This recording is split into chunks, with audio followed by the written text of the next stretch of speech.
Okay, this is our lesson 6-8 about angles. Most of this is a review from 7th grade math. So first of all, let's look at this diagram and point out some different angle relationships that we learned in 7th grade. A ray that is shared by two angles side by side, such as angle 1 and angle 2, they share this common ray. They're side by side. They're called adjacent angles.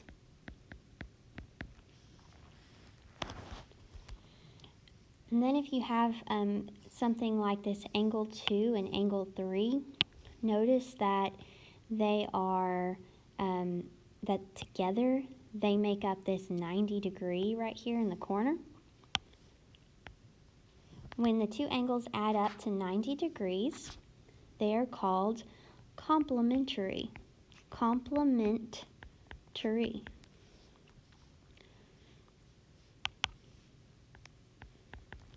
So they're called complementary angles when they add up to 90 degrees. Next, we have two angles that are opposite of each other, such as angle 1 and angle 4. We call them opposite of each other because they're made up from two lines that intersect, and they're on opposite sides of each other. They're called vertical angles. And they have the same value. If, well, in this example, actually, angle 1 appears to be 90 degrees, then angle 4 would also be 90 degrees because they're going to have the same value because they're vertical. And then lastly, angles 4 and angles 5 make up a straight line. And we see angles 4 and angles 5 here together. Notice that together they share this straight line. So if we took the span of all of that together and added it, you get 180 degrees. So they're called supplementary. They supplement each other. Supplementary. Example 1, angles A and B are complementary. Find the measure of angle B. Notice that together they add up to 90 degrees. You can see that here by this little box.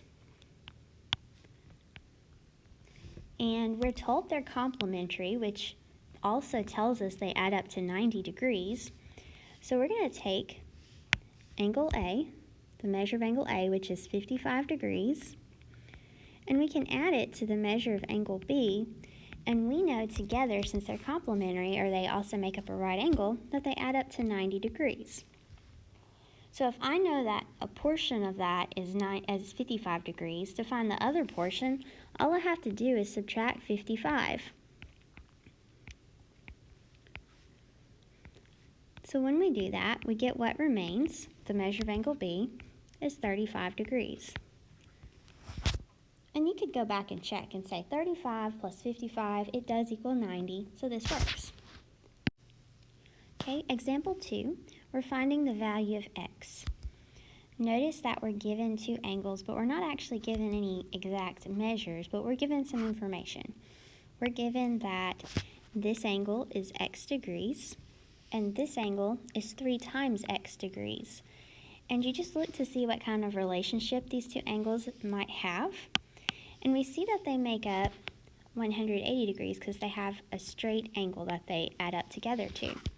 So I could write it out that way and say, okay, 3x degrees plus x degrees equal 180 degrees. And from there, we can solve for x, and then we'll have our answer because it's just asking what x is. So 3x plus x is 4x degrees. Divide both sides by 4 to get x by itself. And x is 45 degrees. Now you could have seen a problem like this that asked you what the measure of 3x is. You just go back and plug in what x is, 45, and you'd say 3 times 45 and you'd get 135 degrees. But this problem didn't ask for that, so just read your questions carefully. Okay, next we're going to look at this parallel set of lines cut by a transversal line P. This is a common sort of setup for problems. And we're going to learn some angle relationships that are based on this diagram. And you've actually seen this in 7th grade math. This is a review. We're just going to add one new fact. So first of all, lines L and M are parallel, and we can see that here, line L and line M. And then line P is the transversal line. It means it crosses the parallel lines. And I want you to notice angle 1 and some others are congruent and obtuse. So notice angle 1 is an obtuse angle. So let's see what other angles are obtuse here. Angle 4, it's greater than 90 degrees. Angle 5, it's greater than 90 degrees. And angle 8, it's greater than 90 degrees. You can see that because these are angles that open wider than a corner of a sheet of notebook paper. They're greater than 90 degrees. So we're going to label that. Angle 1, we already got. Angle 4, angle 5, and angle 8. And they're going to have the same value. So if we know angle 1, let's just say angle 1 is 130 degrees, then angles 4, 5, and 8 are also 130 degrees. Notice the remaining angles. 2, 3, 6, and 7 are small angles. They're cute little angles.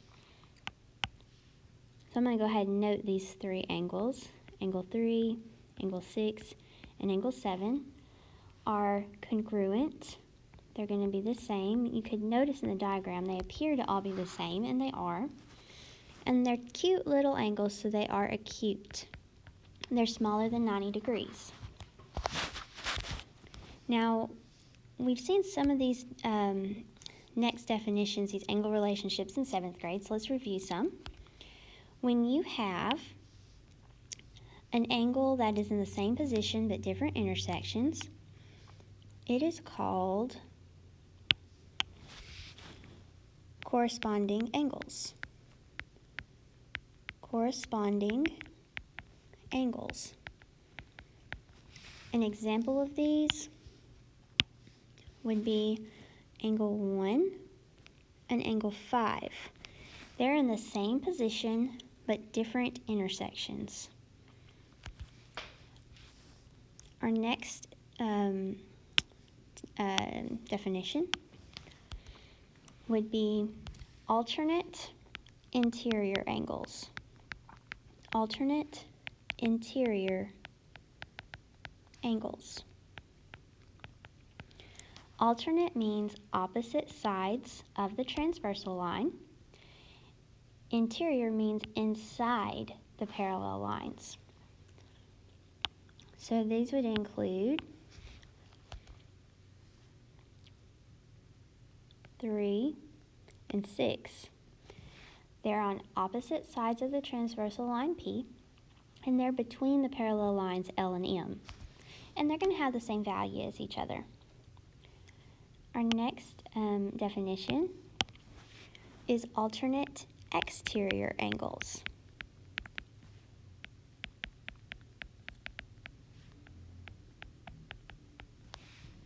These are on opposite sides of the transversal, and they're outside the parallel lines.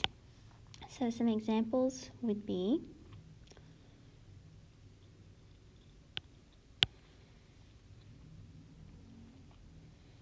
angle 2 and angle 7.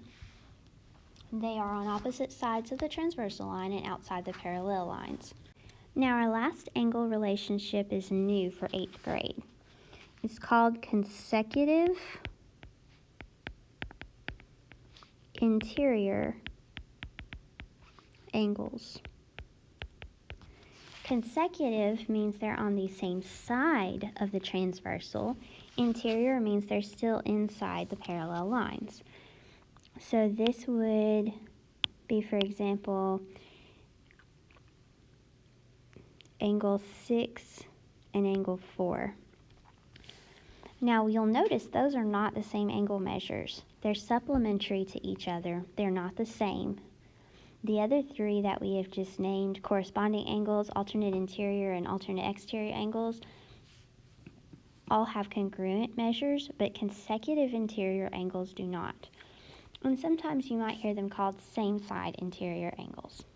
Make sure that you're reviewing your vocabulary. You're going to have a daily grade quiz on your vocabulary terms for your angle relationships tomorrow.